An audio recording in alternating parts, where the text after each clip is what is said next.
Hello and welcome to this course on timeline advertising. In this course, we're going to cover how to drive targeted traffic from Twitter with ads that appear in people's Twitter timelines. This course is divided into 3 modules. Module 1 covers campaign objectives and details. Module 2 covers ad groups and targeting. And Module 3 covers creating the actual ad itself and launching the campaign. By the time this course is over, you'll know how to effectively create and launch Twitter ad campaigns for your business. So without further ado, let's dive into the first module.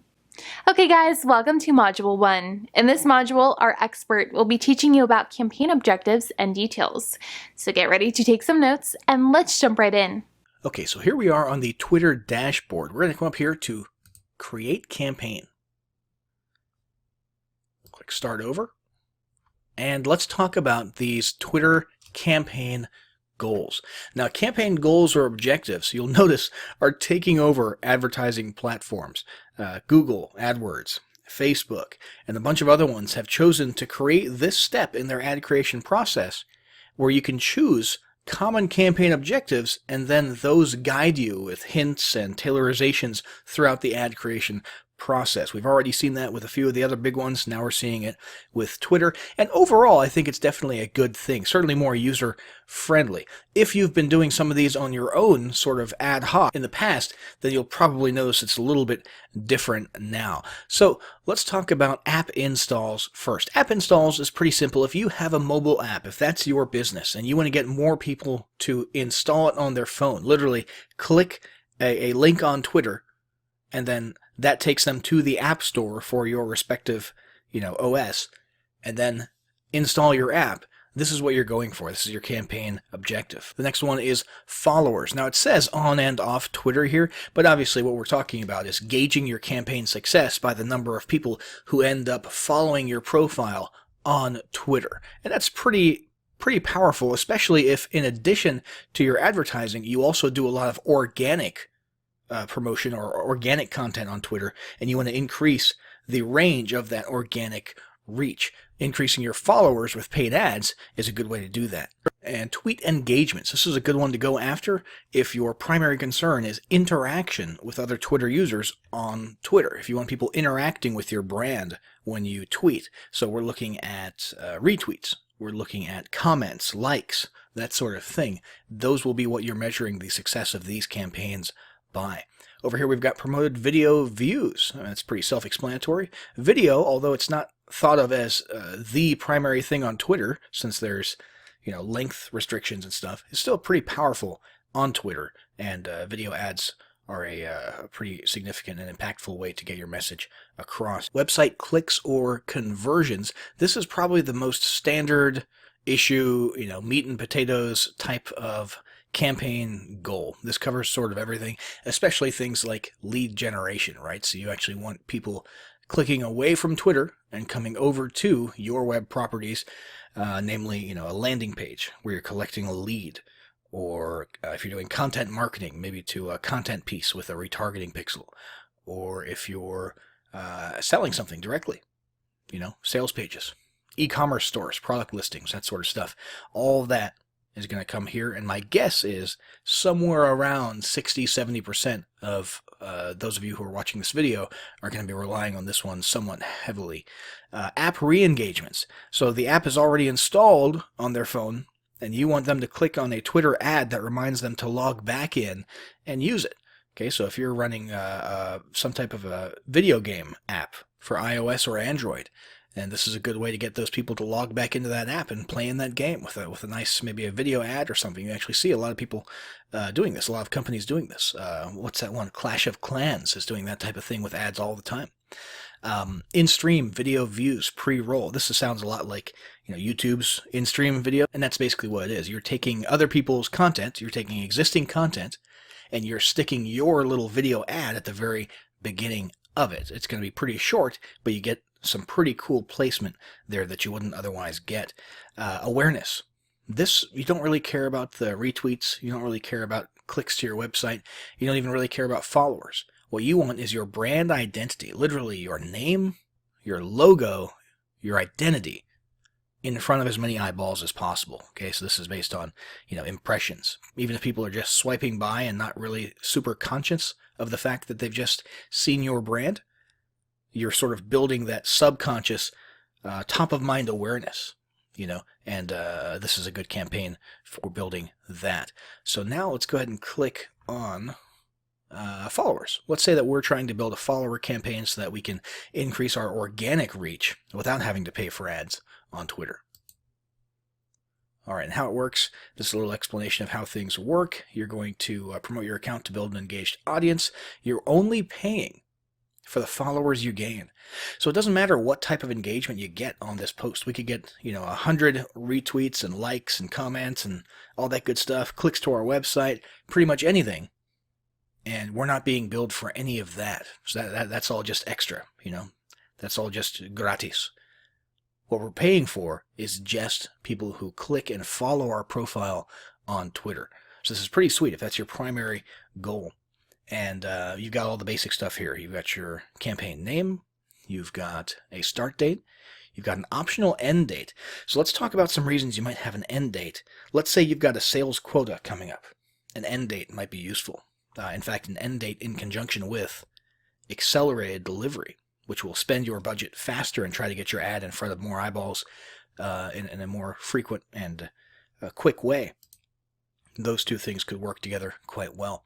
If you've got a live event coming up, an actual physical live event that's happening on a specific day, well, obviously, that's got to end at some point, preferably a few days before the event, so that would be a good time to utilize an end date for your campaign, as well as accelerated delivery. A product launch where you've literally just got a 7-day window.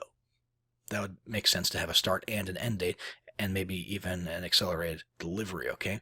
But most people are probably just going to let ads run evergreen, most brands, on Twitter, because it's a part of their actual, day-to-day life, their day-to-day advertising. Then we've got, daily budget. And then we've got total budget, which is optional.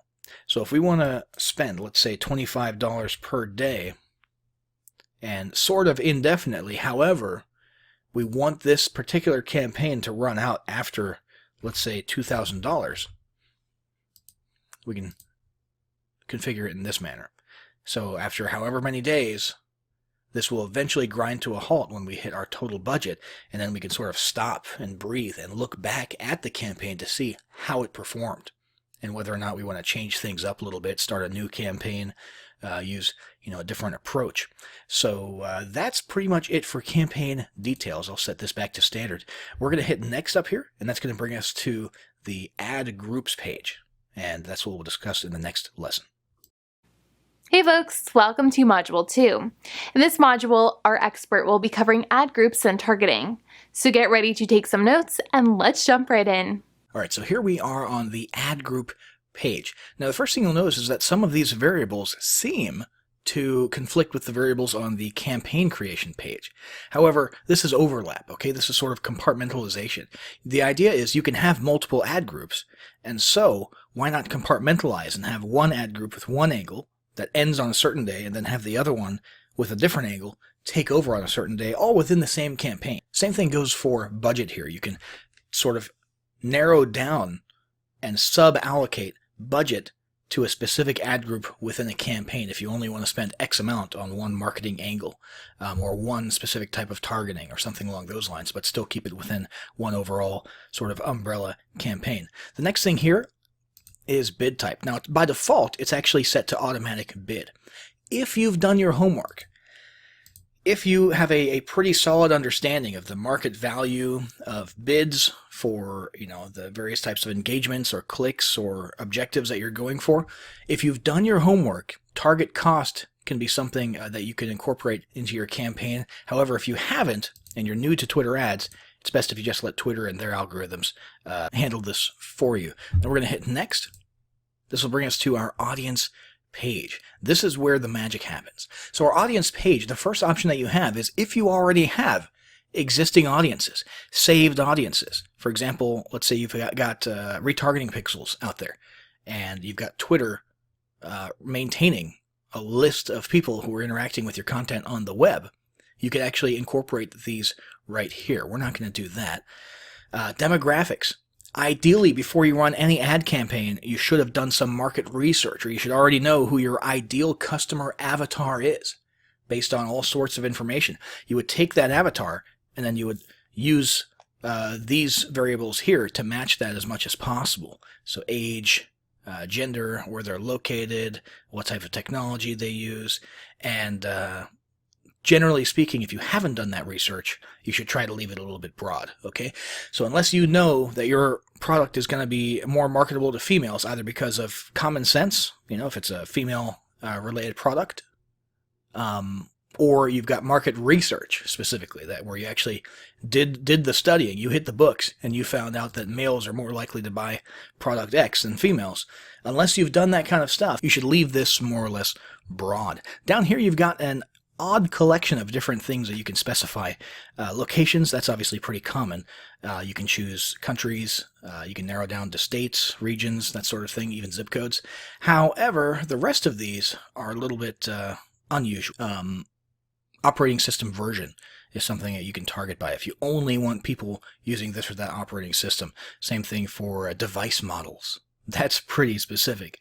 Platforms that they're using. Languages, that's not super special. We see that type of thing all the time. And even carriers. They're mobile carriers. So depending on what you're marketing exactly, those might be relevant to you. Most people probably won't end up using these or narrowing down by these ones right here, though. Just language and location could come in handy for most of you. The next thing here is going to be the audience feature. This is where you get into sort of that Facebook style narrowing down of people by their interests, by their past behavior, that sort of thing. So we could, let's say just for grins, we're a piano company. We want to narrow down by people who might be interested in learning to play the piano. And so we're going to go into interests and we're going to click on music and radio. And we're going to find classical down here, for example, and hit add. And boom, there you go. We just had approximately, what did it say? Music and radio. It'll give you an estimate on the right-hand side. 381,000 people who Twitter has positively identified as having shown evidence of being interested in classical music at some point in the past. Okay, so that's a pretty powerful way to target people. And as you can see, we've got a target summary or an audience summary right here on the right-hand side that changes as you shape and narrow your audience. Now, recommendations is an interesting one. Basically, Twitter will figure out what the most popular hashtags and usernames are based on the audience that you've selected, and then they will incorporate those usernames and hashtags into your marketing for even further targeting. Now, the problem with that for us is we set all of our demographics to super broad. So because we're so broad, I don't know that having Twitter's algorithms go out and find popular hashtags and usernames associated with this demographic is going to be of any use to us at all. So I'm going to leave that turned off, but it definitely sounds like something worth exploring depending on how narrow your audience becomes and how narrow your demographics get. Now, another new feature here is retargeting people who saw or engaged with past tweets. That is a huge, very, very powerful way to sort of spend your ad dollar on specifically people who are already familiar with your brand, so that you're not getting as much in the way of cold looks, but you're getting some warm audience as well. Once we've got our audience all set up and selected, we're going to hit next, and that's going to bring us to the actual ad creative, which is what we'll cover in the next lesson. All right, welcome to Module 3. In this module, our expert will teach you about creating the actual ad itself and launching the campaign.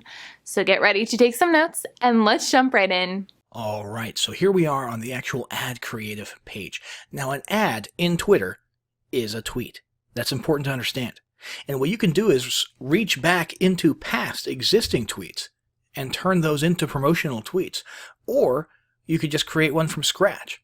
Now, in our case, we've got one right here. And you can shuffle, by the way, by organic tweets that you've done in the past, scheduled tweets, and promoted-only tweets. Right now we have a scheduled tweet that happens to exist.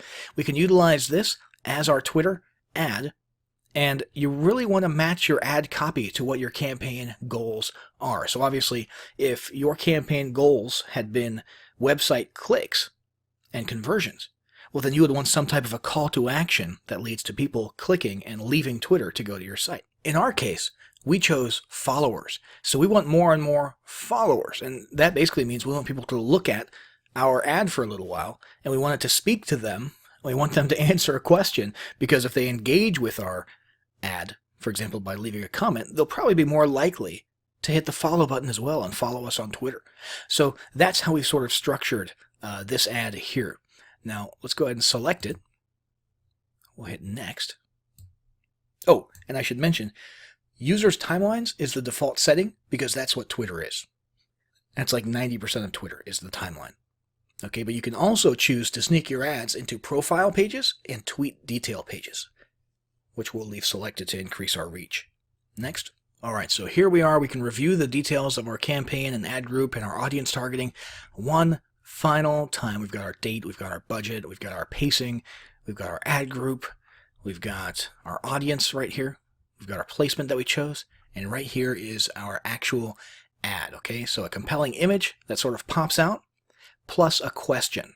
Our favorite song to play during piano lessons was such and such. What was yours? All right, so hopefully we'll actually get some comments, some answers, and people choosing to follow us on Twitter so we can increase our organic reach. And that is pretty much the only reason that we're running this ad. That's our campaign goal.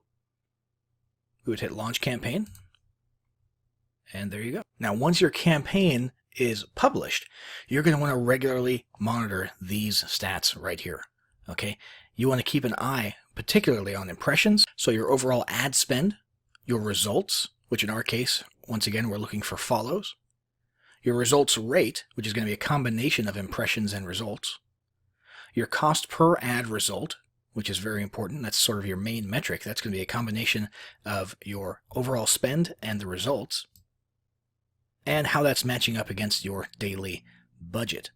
And of course, keep an eye on how much money you have left as well. But you're going to want to adjust your ad groups and your angles and so on and so forth if you're noticing that the performance that you're getting here is not quite up to par and you're not getting your best bang for your buck out of the budget that you're putting into your ads. So make sure you come back here, monitor your campaigns, compare them with each other, compare them with past data, and keep on top of this so that you are actually getting the results that are best for you for every single cent that you put into Twitter's pockets.